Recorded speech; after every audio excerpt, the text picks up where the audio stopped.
Boom. I think we are live. Let me check. It's already 30 people waiting. Awesome. Yes, we check. Yeah, we're live. Awesome. Okay, so everybody in the chat, welcome. Let us know if everything works smooth. I'm in another place here in Punta Cana. Actually, in fact, on Saturday, in 2 days, we do Atom Punta Cana. So we have a little meetup here. There's actually a big Cosmos community here, even though it's a very small place, but cosmonauts are very on fire here. So in 2 days we have a meetup here. If you're in Punta Cana or Santo Domingo, Dominican Republic, let us know. Now I'm joined here today by Paul, and we're going to be talking about one of the hottest news that broke a couple of months ago, which is that Dydx is moving to Cosmos. We're going to be talking today about what this actually means, some of the decisions or some of the important technical features that they were figuring out that made Cosmos the best choice for them during their journey of shifting from, I think natively first we launched on Ethereum, then on Starkware, and now moving to Cosmos. So we'll get the hottest and latest.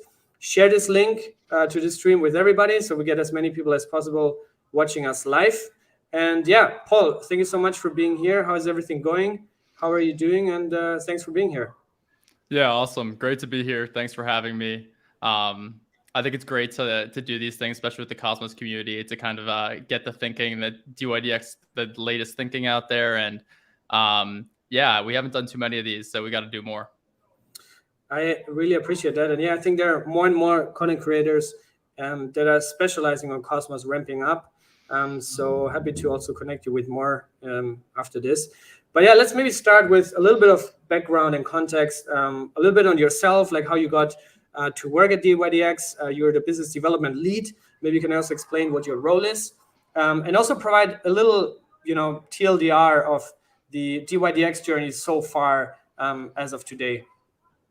Yeah, so briefly on my journey, I started in TradFi, worked at like a major TradFi institution for about 6 months. I feel like a lot of people who dove into crypto kind of came from a similar background, realized inefficiencies in TradFi, huge opportunity. There's actually a lot. I was in private credit, and there's a lot of different arms of DeFi, specifically diving into private credit right now. So it's like one of the main target points, and pretty much was interested in Bitcoin since early 2017 and interested in crypto. And this opportunity at Dydx opened up, and yeah, so I joined. I think I was around 15th or 16th employee, joined in the summer of 2021, right before we launched our token.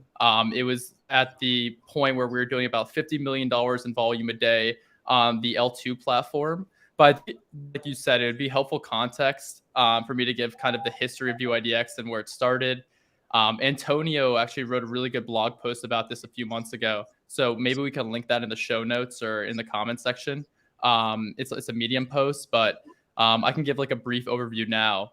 So in 2017, we launched a spot and margin protocol on L1, kind of following the boom of Bitfinex, and we raised a $2 million seed round. This was the first version of the protocol, and it was fairly impressive because we invented both the flash loans and DEX aggregator. But it was very overly complicated, and we didn't see too much traction on the product.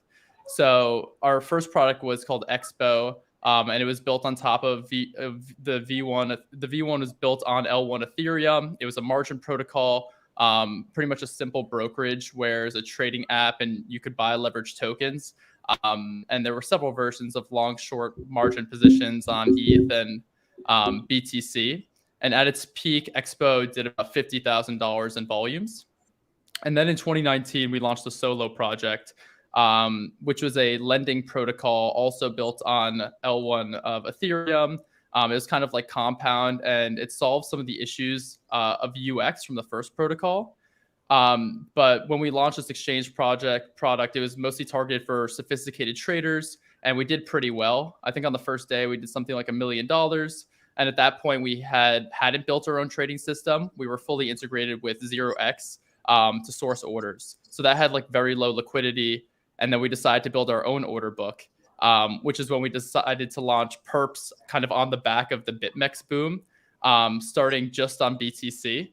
And then we launched ETH and I think Link or one or two other tokens. And we saw that like where our thesis was that only the BTC perps would do well at first. We like the other markets were doing even better, such as ETH.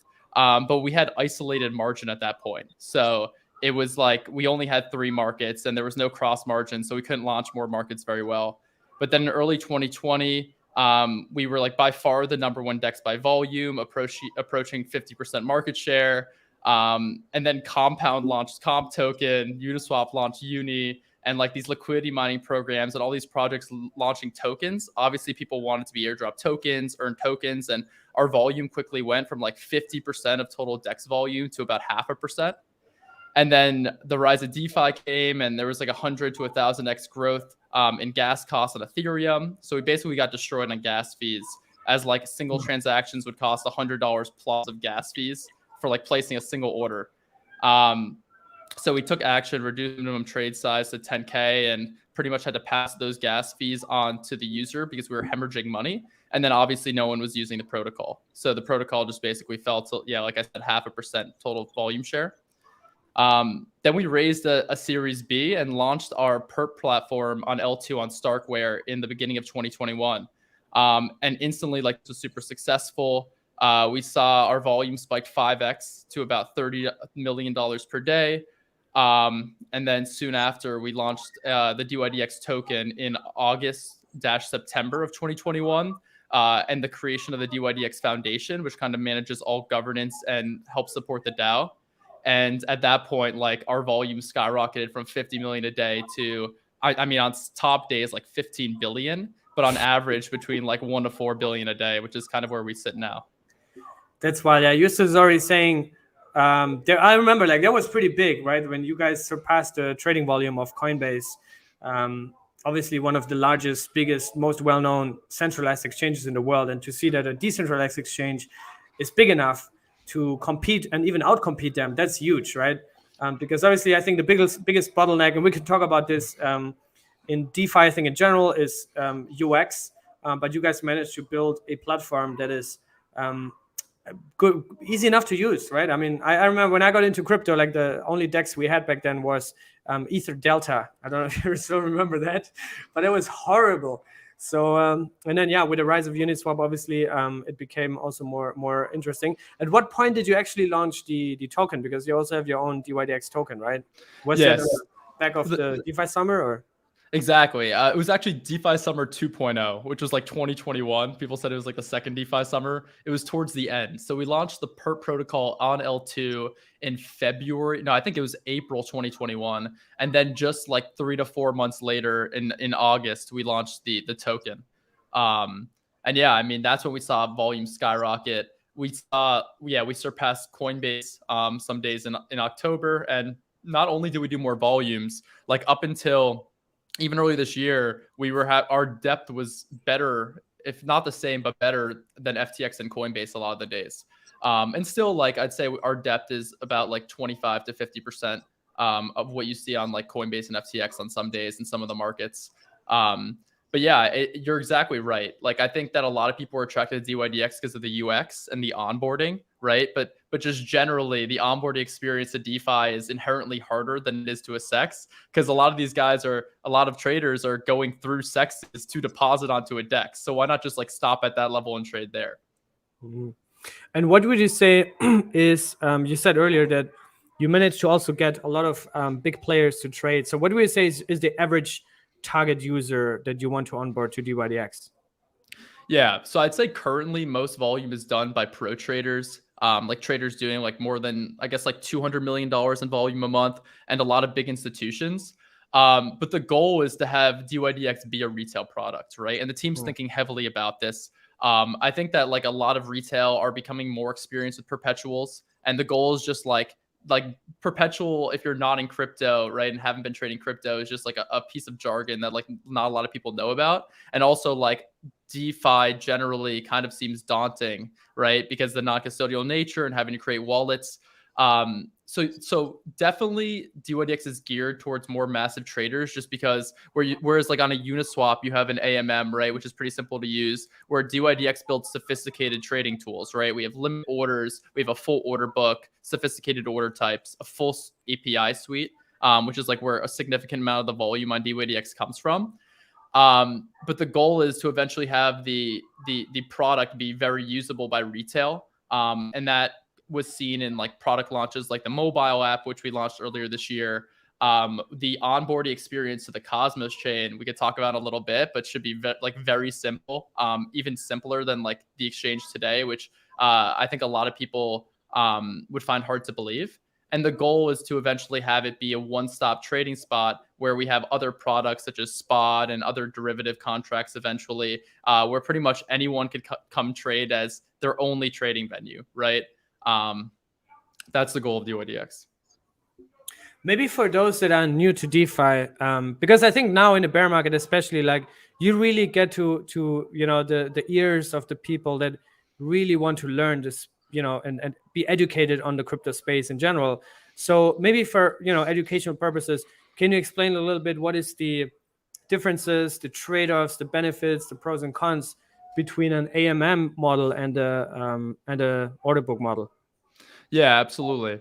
So an AMM is usually a simple swap mechanism, usually spot, where there's liquidity pools, liquidity providers providing in those liquidity pools, but it basically doesn't allow you to specify price and allow for like sophisticated order types. So if you think of most institutional traders, they build algorithms, right, when they're placing maker orders, but even on the taker side, meaning like placing orders on the order book for liquidity purposes. Did I lose you there? I might have lost you for a second. No, I'm still here. Cool. And essentially, these algorithms that these institutions are building require sophisticated order types, right, as part of their algorithms. So basically, there's just a lot more flexibility on an order book model than there is on an AMM, and that mostly comes from specificity, right? Because if I only want to be able to trade a position at a certain price, then I don't want to buy it at the market price with a certain amount of slippage. You couldn't do that in an AMM. The other thing that I think is really beneficial of order book models is ancillary kind of strategies. So like, let's say, I guess you could even be like a Bitcoin miner, or like you're a hedge fund having a position in a certain token. If you want to be able to hedge that exposure, right, then you would want to do that on an order book, right? Not only because there's more liquidity, but because you could specify like which price you want to be able to sell at, do like stop loss orders, etc. And then what were some of the bottlenecks that you guys discovered, or that you guys had to struggle with over the past few months? Because again, in the beginning, I think it was all natively on Ethereum. Then you launched on Starkware, which helped more with scalability, I guess. But what were some of the bottlenecks? Because I always think, like, when I hear DYDX, like the Ethereum community is very proud of you guys, that you're like betting so hard and like using Ethereum technology. But what were some of the bottlenecks and trade-offs that you had to make on being on Ethereum? Yeah, great question. So I think the best way to think about this is thinking about the current state of affairs with the V3 like Starkware built protocol. And that's in terms of product experience. I think we're pretty good. I'd say we have like the best UX for DeFi. I think we're still getting to a level where DeFi is as good as CeFi, but I think we're pushing that boundary. And like, as we said before, the experience is pretty good. That's both on the API and the front end. I also think we do pretty good in terms of features, at least for DeFi. I think we can do better, like have spot and other order types, and also list more markets, but we're pretty good on the product side in terms of features. I also think in terms of security that we value that very high, and obviously we care about security. I think that's been really great on DYDX as well. But I think on the decentralization piece, we always knew we could do better. Considering the current state of the order book, we are non-custodial, which I think is one of the most important parts, but we're not fully censorship resistant because the current order book exists on a centralized server. And I think one framing that Antonio put forward that's good to think about is that a decentralized system is measured by its weakest part. So if the goal of any system is to be truly decentralized, you really think of it as a sum of parts, and you can only measure it based on its least decentralized piece. So we want to get to a place where the entire system is decentralized, and only Cosmos really allowed for that product experience. We think that the UX will be as good as V3. And we really are, which is really tough because a lot of the infrastructure isn't really built out yet. But we've been very focused on this and kind of helping push the bounds in the Cosmos community and think the product experience. And I think the product experience will be very close to what it is in V3. And V3 is really nice and kind of feels like trading on a SEX currently. But the system will probably be slightly higher latency. We won't be too far off from a SEX, and from a feature perspective, we'll have all the same as V3 at launch, and hopefully soon more after, like I mentioned. And I could kind of go through a little more of the thinking of like why we chose Cosmos for that reason, if that makes sense. Yeah, architecture. Would be cool, I think, if you can, before we do that, elaborate a little bit more what you mean by decentralization, right? Because decentralization has different layers, has different meanings and perceptions also for different people. So what exactly do you mean by decentralization in that context? Yeah, so specifically being censorship resistant. So like any piece of the stack not controlled by like one person in a system, but rather like be like, I guess, like consensus mechanism, or like not even consensus mechanisms, rather just like being able to have like multiple layers of defense, right? Because I think a perfect example of this is the architecture thinking for the next version of Dydx, which is that the order books, like in V3, will be off-chain, although it will exist in a decentralized manner where each validator will have a full version of the order book. And that will, and the most meaningful part of that is it won't require consensus, right? Which is like the bottleneck to any blockchain, right? Because that's like what makes blockchain slow, right? Its speed is based on its consensus mechanism. So that offers high speeds and high throughput while also being decentralized. So yeah, I think the best framing for like what decentralization means is it being censorship resistant. Okay. And then, yeah, let's talk a little bit about Cosmos and why Cosmos. Maybe you can compare a little bit, because obviously Ethereum also has a roadmap to fix a lot of these issues. They go more the roll-up route, and I think Cosmos more has this app chain philosophy. So maybe you can explain a little bit like what excited you guys more about the Cosmos roadmap and this app chain thesis, and what parts of Cosmos technology specifically you are most excited about to be using. Yeah, as you mentioned, the whole thought of the app chain thesis. And to give some context here, we have 1,000 order placements and cancels per second on Dydx, with like minimal to no fees currently. So the question came from is like which chain will allow for that, and no blockchains, Cosmos included, even came close to that. So like even if you pay like the most gas fees ever, the throughput just doesn't exist on any L1. So it is, the system, like we said, is bounded specifically on its consensus mechanism. So therefore, we decided to have an off-chain network of order books similar to V3. There's an order book that is off-chain, but on V4 it'll be in a decentralized network that doesn't rely on the consensus mechanism. And this allowed for the scalability of the order book by many degrees of magnitude. And yeah, because the bottleneck would have been the consensus mechanism otherwise, like I mentioned.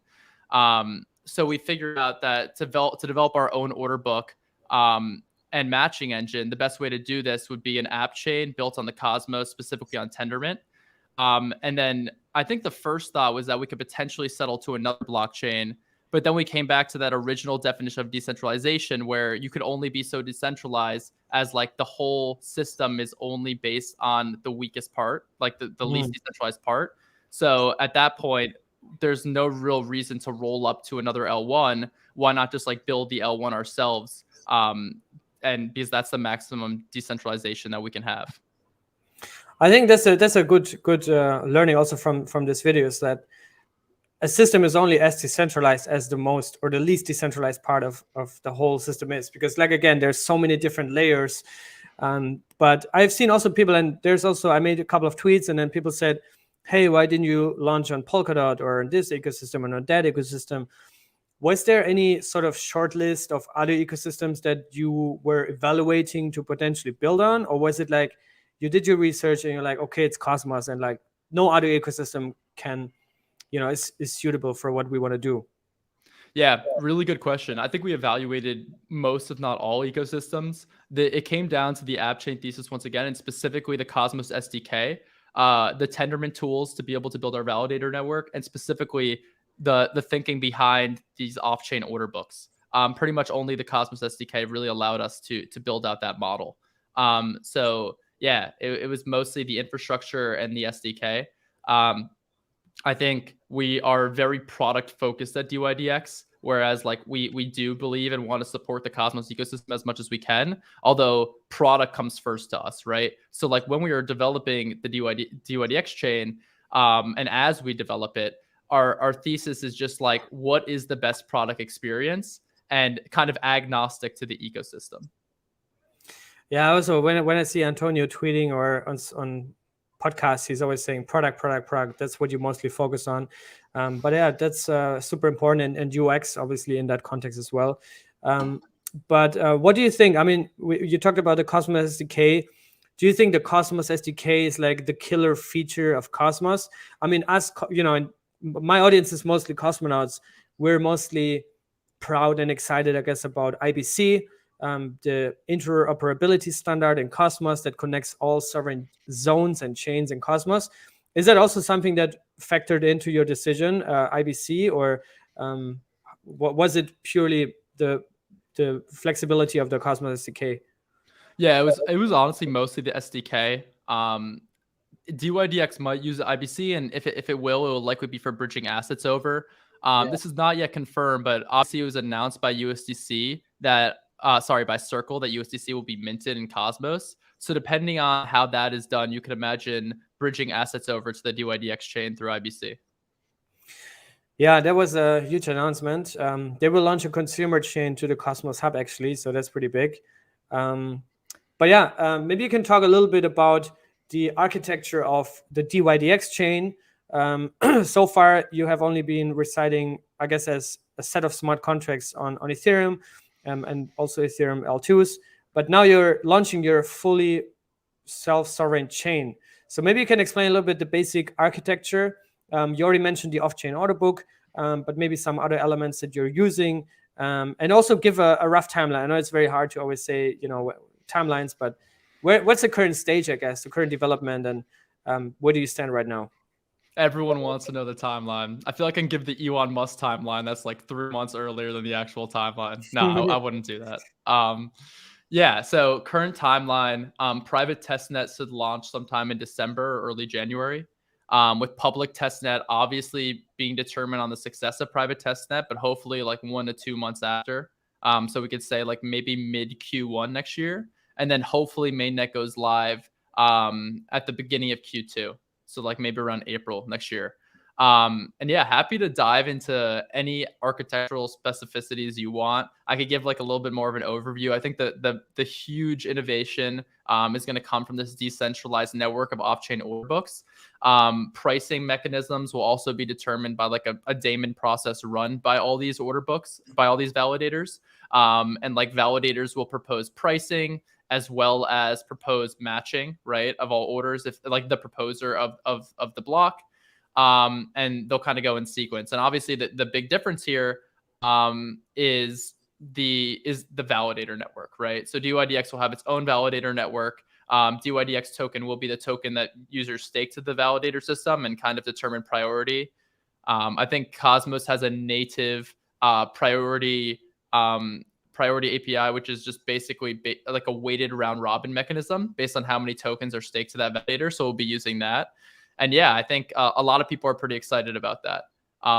If there's any like specific part of that you want me to dive into, or like any extra, let me know.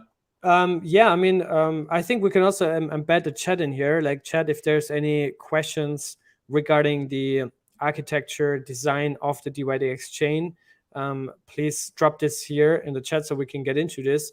But yeah, what obviously everybody in Cosmos is very excited about all the time is when these app chains launch. Usually they won't launch with a big airdrop for the community. I don't know like how much of the community you've been part of in Cosmos over the past few months, but we were quite spoiled.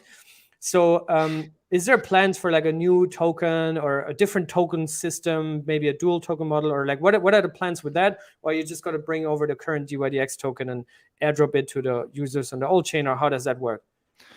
Yeah, so tokens will be the same token. So it'll be a one-way bridge from Ethereum, the ERC20 standard token, to the Cosmos DYDX chain native token.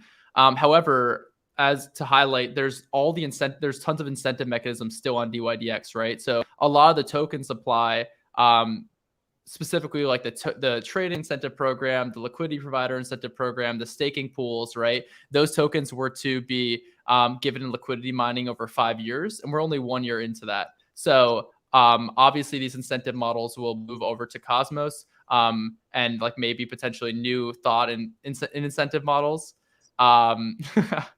So can't give too much detail here, but you could think about potential new incentive models on the new chain, or at least like some of the incentive models potentially changing.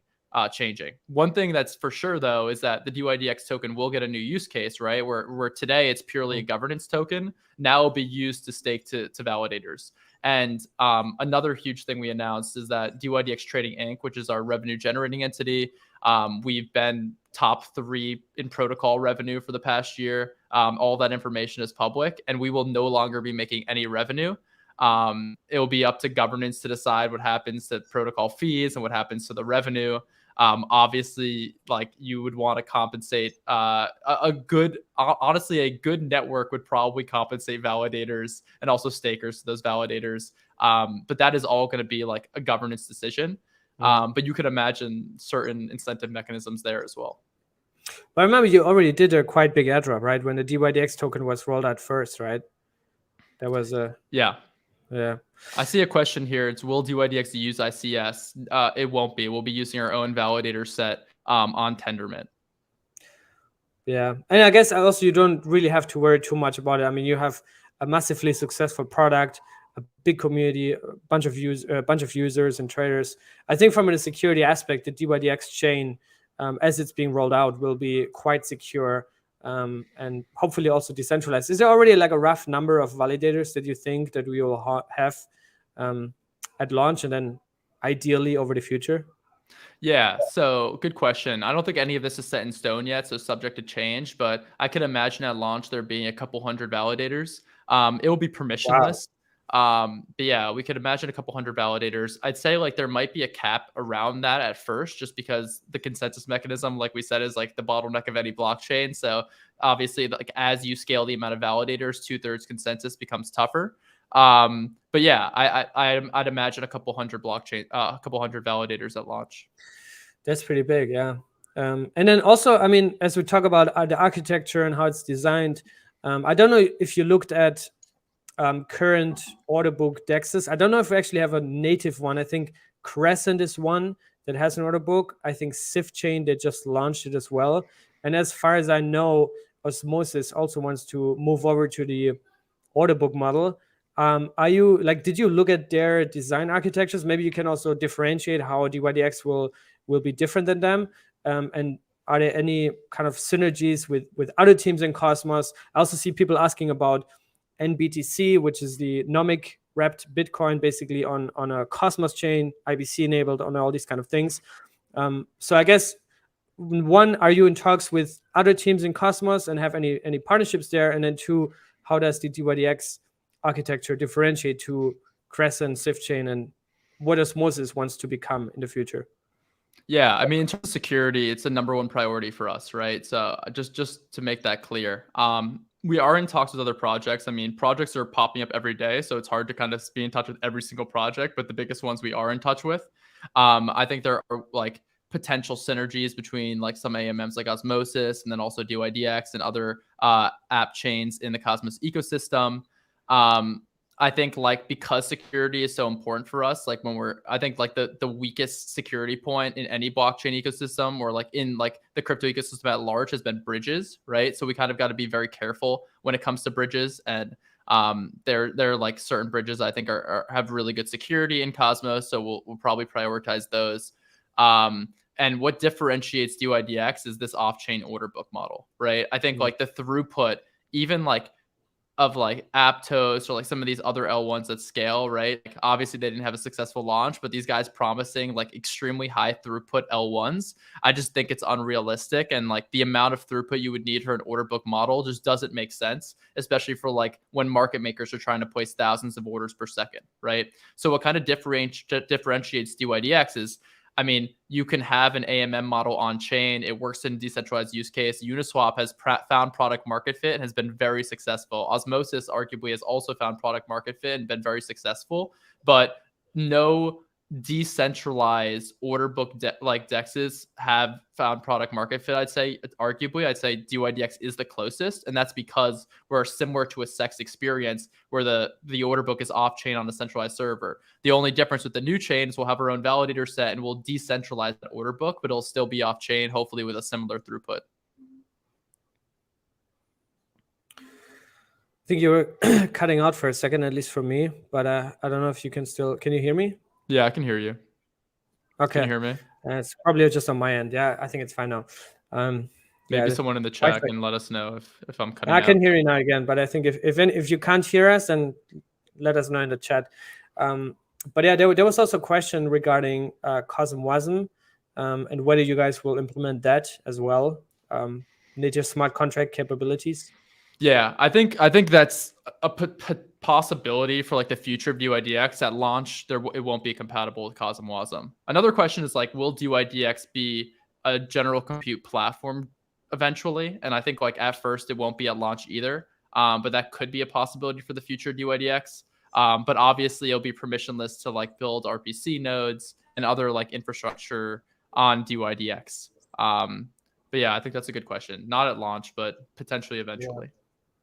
But yeah, I think the off-chain order book is probably the secret sauce that you guys have over other competitors, and really excited and looking forward. Is that already that's already in the current version, right? So the current version has an off-chain order book, but it's fully centralized on like servers in AWS. So the next version of the protocol, we won't run any of those servers. They'll be ran by the validators. Nice. That's cool. There's another question also. I mean, that's always a big topic right now in Cosmos. Liquid staking. I don't know if you follow all these like discussions, but a lot of the debates in Cosmos are happening actually on Twitter. There's also drama sometimes, but liquid staking is a big one. That's also part of the Atom 2.0 roadmap. I will also ask you about this in a second. But will you guys implement that? And maybe you can also expand on some other assets or products that are coming that will be available with the DYDX version 4 with the chain. Yeah, great question. So my understanding is that like liquid staking doesn't necessarily need to be supported by us. Like, will we have partners with certain liquid stakers? Maybe. However, like, yeah, I mean, as long as we're built in the Cosmos ecosystem, a lot of these liquid staking protocols will be able to like integrate with DYDX. I think that's like, it's not necessarily something DYDX needs to support, but rather just like, I guess, infrastructure for the Cosmos ecosystem.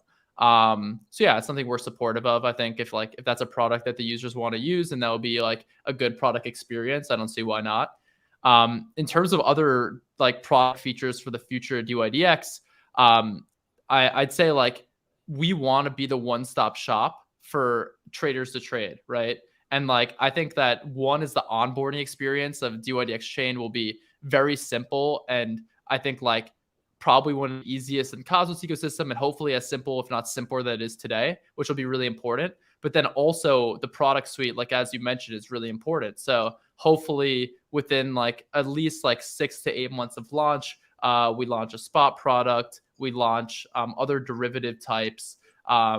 We launch like, yeah, maybe a spot project with a margin feature. So these are all things that we have in mind and we hope to build so we can become that one-stop shop. But obviously like roadmap can change based on like where we think we could find best product market fit, right? Like DYDX just wants to build the best product for users and like where they are. I think we like really don't think of sunk costs. If we like saw that another opportunity came up that we think would 10x better than the idea that we have today, I think we would pivot to it.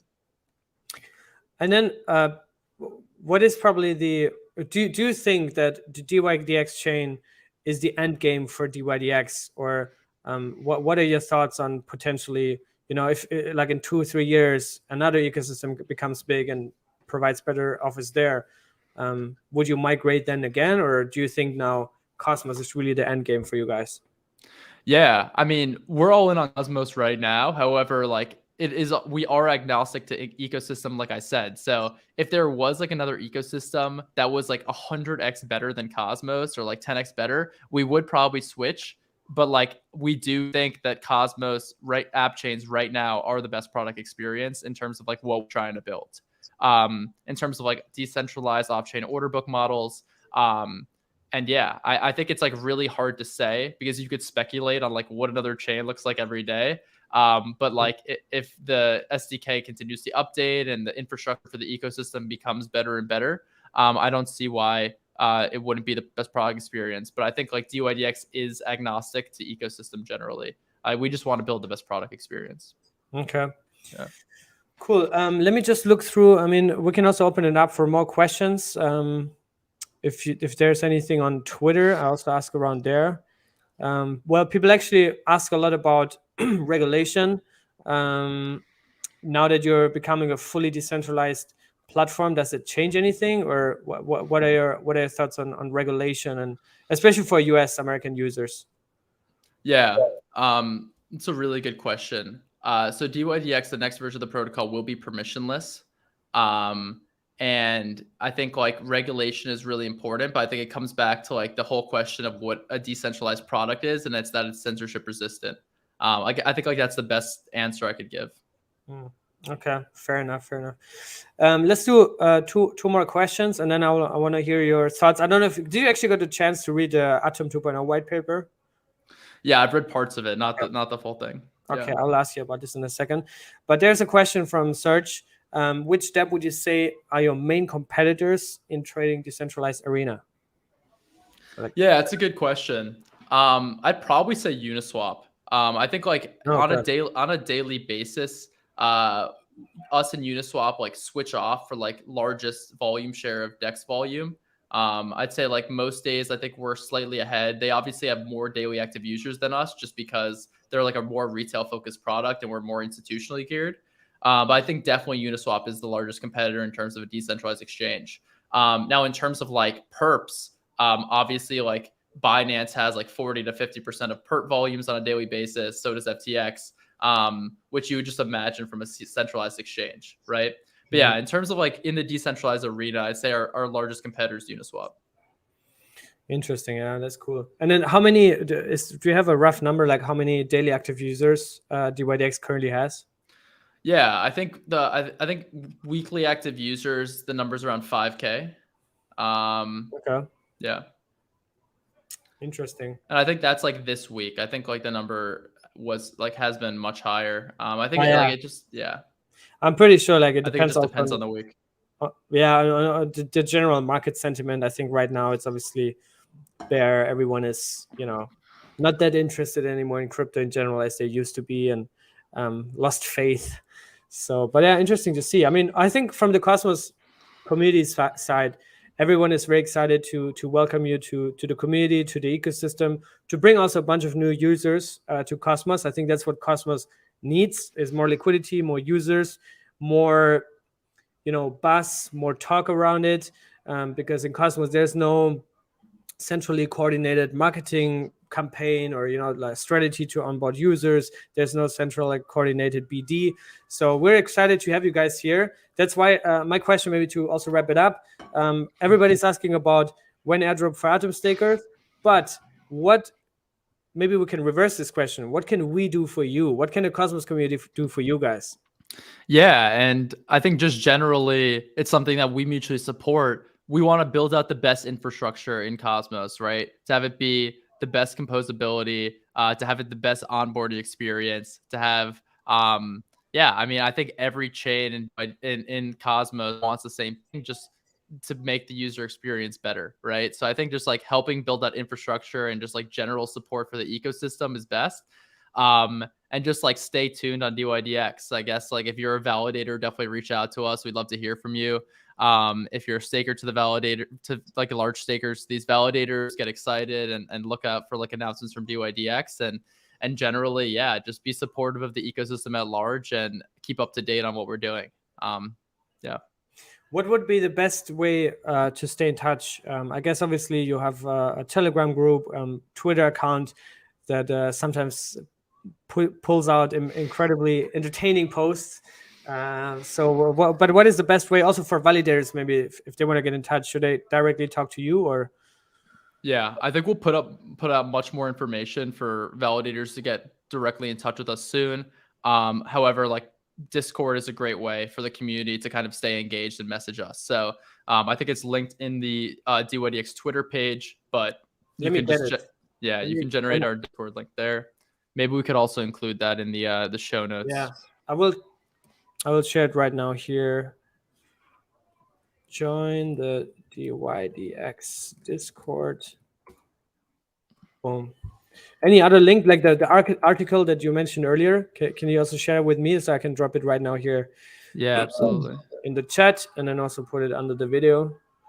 But yeah, if there's any more questions, then let us know. And I think the Dydx blog is the best place to get to continue to watch for updates. So let me post that too. The history of Dydx so far. That's also a good article. Okay. Cool, man. I really appreciated it. It was really nice talking to you. You guys were also, by the way, at Cosmoverse. I think at least the grants team. I don't know if anybody from the core team was there, but was amazing to meet some of you guys at least. So hope next year you go full steam. Yeah, absolutely. We'll be at a much bigger presence last year. And I think generally, as we ramp up and get closer to launch, we've kind of just been heads down building right now. But we hope to be like much more active in the Cosmos ecosystem at these events. And yeah, we're really excited to be part of the ecosystem. Awesome. Yeah. Thank you so much, Paul, for being here. Again, reminder, everybody, on Saturday, the 22nd, we have a meetup here in Punta Cana, Dominican Republic. And on November 5th, which is actually the first birthday of Cosmoverse, we'll make a small meetup in Lisbon in Portugal. And I think that's it. Thanks, everybody, for dropping questions, for being here. Thanks again, Paul. And we'll keep in touch. Thanks, everyone. Cheers.